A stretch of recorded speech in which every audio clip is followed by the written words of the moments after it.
have this marker. This is a neon orange marker, and I grabbed it because I don't use this color that often, as pretty as it is. And I really like the idea of the orange against the green and the gold. Which team is this? Like, I'm thinking like a football team. I don't know. My team are the Rams. I'm not a diehard fan, so don't send me any. Oh goodness, I can't get this thing off. All right, girl. All right. So now I want to draw over it, because this is just my background, and I wanted to draw flowers. I love flowers, and this color has a nice contrast, and I'm just doing doodles. These are flowers that I draw. This shape, I really like this shape often, at least right now I like this shape. Maybe I'll be into other shapes later, but I wanted to have these flowers kind of coming in, and I love odd numbers, so I think I'm gonna have 5 kind of coming up out of, they just wanna be on this page, they just wanna be seen. I understand how you are, girls. I'm the same way. Okay, now let's see, I got 4 here. This is kind of like the central area. Maybe I'll have like one short one kind of sneaking in up here. Yeah. Okay, and now I'm gonna draw the flower bits. And I actually like how you can see the polka dot design underneath, because this is just a quick page. We'll see if I keep that, but so far I kind of like that. And let's have this one look like a bud. Yeah, we should color him in, huh? Let's draw some attention to these flowers. And I'm not trying to get them colored in perfectly. I don't mind that there's some parts that aren't colored in, but just so that maybe they can pop a little bit more on the page. And I think I might add a little bit of the other color that I accidentally grabbed that wasn't the purple marker. It wasn't this orange marker. I had this kind of army green. And I wonder if maybe I can highlight the parts of this flower that are hard to see with the green. Let's see how this works out. I don't mind that the orange is not all the way dry and it's kind of mixing. I kind of like that.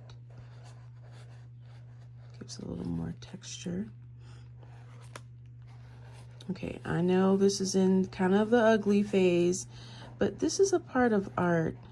You know, art sometimes goes through ugly phases, but just stick with it. Keep pushing.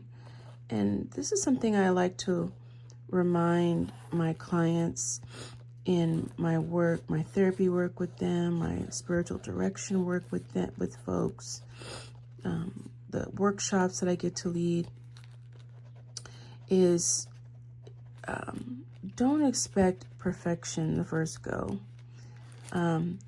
You just have to keep kind of pushing. So like, okay, so this is looking okay, but I have an idea. I'll be right back with another marker. All right, I'm letting this dry, and I'm gonna go and accent with either this white Posca pen or this gel pen. I really like this brand. I'm not sponsored by them, but I do like how this pen, out of all the other white gel pens that I've used so far, this pen really goes really well on top of paint and other surfaces. So I do need to wait for this to dry.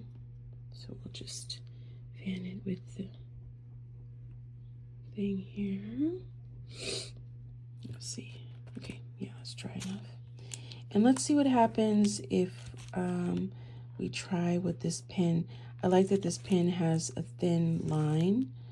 So I'm just gonna add some more accents, and let's add some texture with this kind of unique shapes. And I think I'm gonna stay on top of the green part just to give it a little more interest.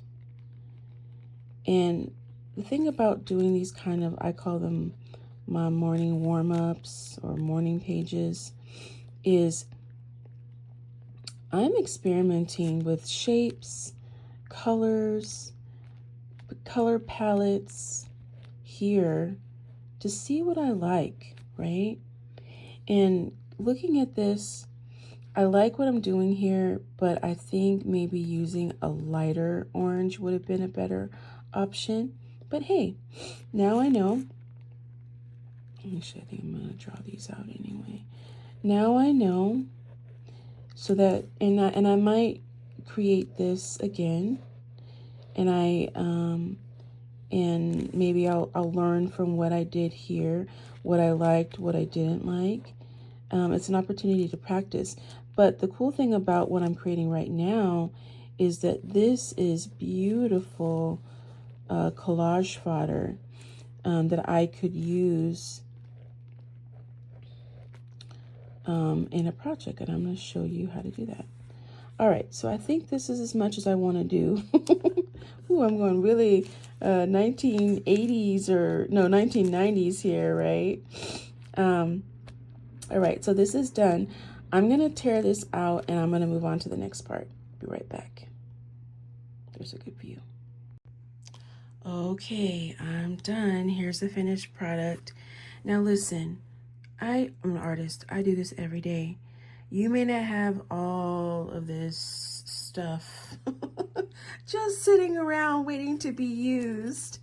So you can see that I cut the card down. I have these beautiful little pieces, and I won't keep all these little pieces because then I will have a studio full of little bits of paper. But I like this piece here. There's a little bit of the flower left, so I'll probably cut that off and use it. And this, I like this thin piece that I could use on something. So I might keep those two and maybe throw these away. We'll see. But here's the finished product. So I just cut it down so that they are the focal point. I could add something right here, but maybe when I use this tag, I might add something. And then I sewed around the edges in my sewing machine. I don't sew fabric, I sew paper. I like how it looks. And then I put this, I cut down that piece of fabric with the green and the orange part, and then the other side that had the blue. I thought that was really nice. And I'm gonna keep this the way it is. This looks actually kind of cool. If I don't like it, I can always put a piece of paper on the back of it. But it's just a nice little journaling tag. And you can see I chose this kind of like brass looking brad because I thought that really went well with the green. Yep, that's it. So I encourage you, take your art, even your practice pages, and turn them into something. All right? Keep creating. It looks great on you. Have a good one. See you soon.